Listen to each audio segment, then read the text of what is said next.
Hello hello नमस्ते सबैजना सन्चै हुनुहुन्छ कहाँदेखि हेर्दै हुनुहुन्छ र आज 2081 साल चैत्रको अन्तिम दिन 81 सालको 81 साल 2081 साल लास्ट दिन आज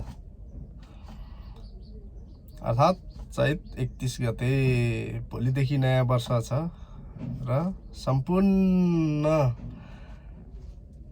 नेपाली जनताहरू सबैलाई नयाँ वर्षको शुभकामना सहित अब नयाँ वर्षमा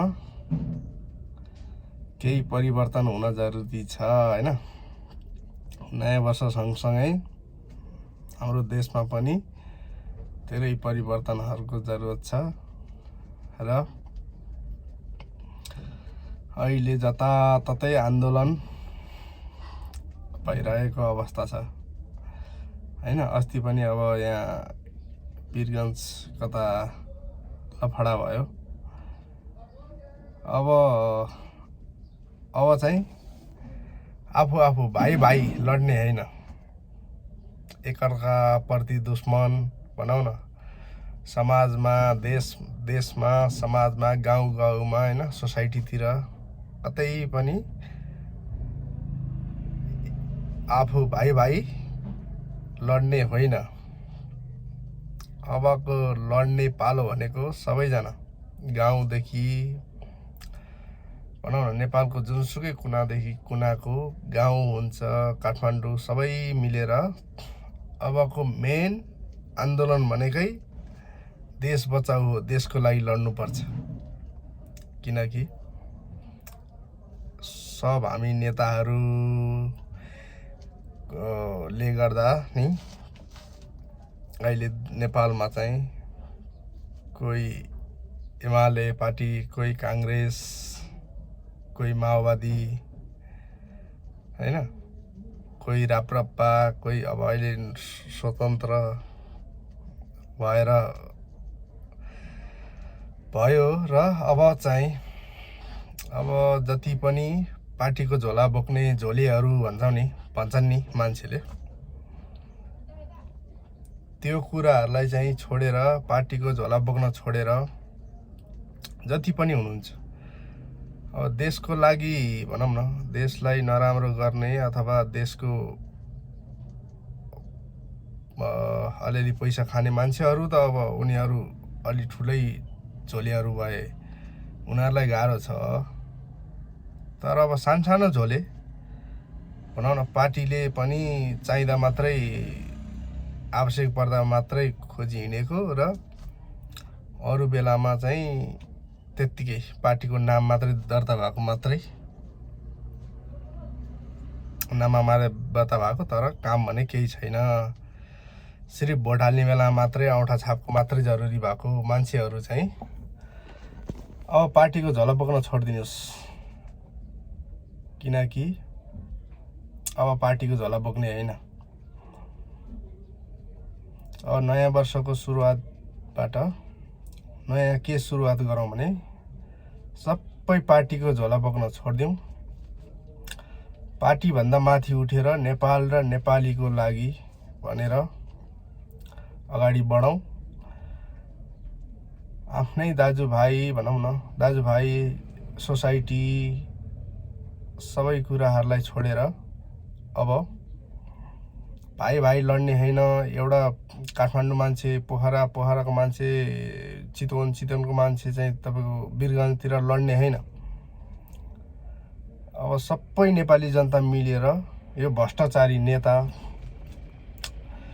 यो सरकारी कर्मचारी, घुसिया सरकारी कर्मचारी हैन, र यिनीहरूको लागि चाहिँ अब हामीले आन्दोलन गर्न जरुरी छ।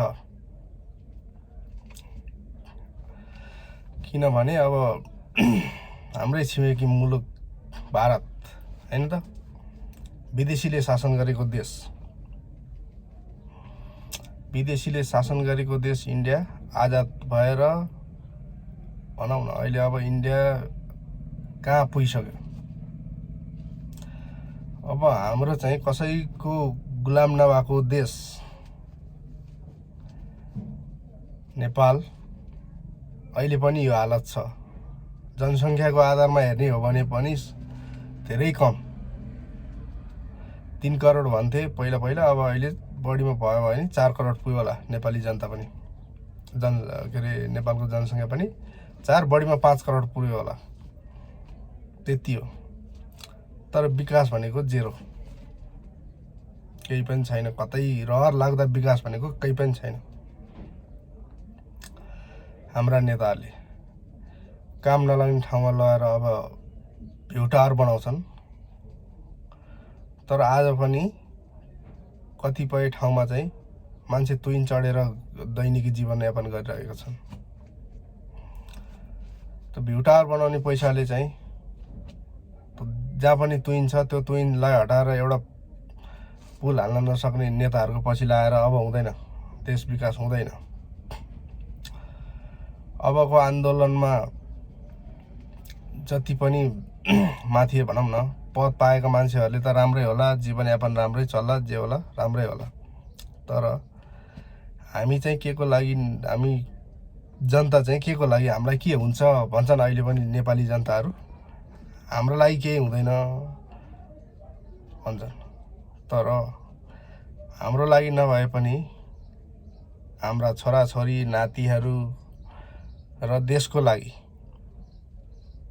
केही भयो भने पनि त धेरै राम्रो हो नि त। हामी पदमै पुग्नुपर्छ भन्ने जरुरी छैन।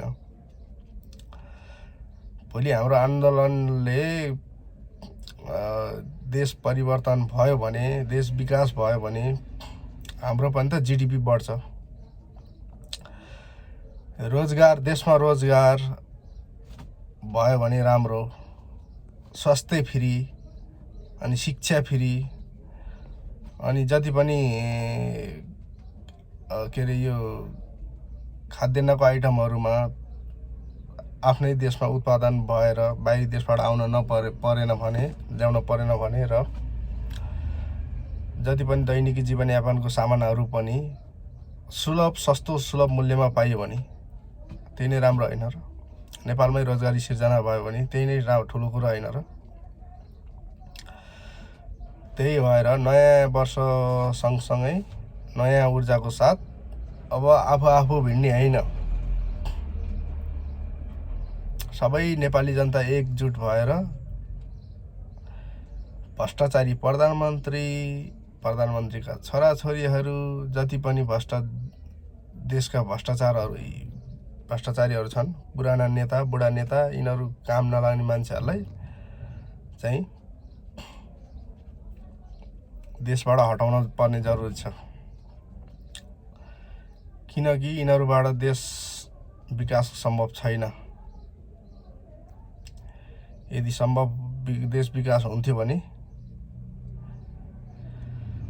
हैन, हामीले भन्नुपर्ने केही पनि थिएन। तर अब यिनीहरूलाई हटाउनु, यिनीहरू सुध्रिनु भन्ने चाहिँ हुँदैन। अनि नेता मर्यो भने पनि देश विकास, भनौँ न केपी मर्यो, प्रचण्डे मर्यो, शेरबहादुर मर्यो भने देश विकास हुन्थ्यो कि भनेर नसोच्नु होला। यिनीहरू मरे पनि यिनीहरू आफू जस्तो छ त्यस्तो चाहिँ यिनीहरूको झोले कार्यकर्ताहरू यिनीहरूले उत्पादन गरेरै मर्छन्, होइन र? अब हिजो के भन्छ, गिरिजाको कुरा गर्थे, सुशील कोइरालाको कुरा गर्थे। उनीहरू त भ्रष्टाचार हो कि होइन, के हो कसो हो, त्यो त्यस्तो धेरै जानकारी छैन। किनकि म त्यतिखेर सानै थिएँ, म राजनीतिपट्टि त्यति थिएन, न्युज हेर्ने थिएन, खासै चासो थिएन, थाहा पनि छैन। अब त्यो इतिहास पल्टाएर हेर्ने हो भने थाहा होला। तर यिनीहरू सच्चिएर जाने र उ गर्ने भन्ने हुँदैन। किनकि यिनीहरूबाट सम्भव छैन। यिनीहरूलाई चाहिँ भ्रष्टाचारमा चाहिँ एकदमै खतम भइसकेको छन् र यिनीहरू सच्चिनेवाला पनि छैन, र यिनीहरूबाट देश विकासको अपेक्षा पनि छैन। यिनीहरूले केही गर्न सक्दैन। यिनीहरूलाई सिर्फ के गर्ने हो भने विश्वको जुनसुकै देशमा भागे पनि यिनीहरूलाई ल्याएर नेपाली जेलमै कोच्ने हो। जति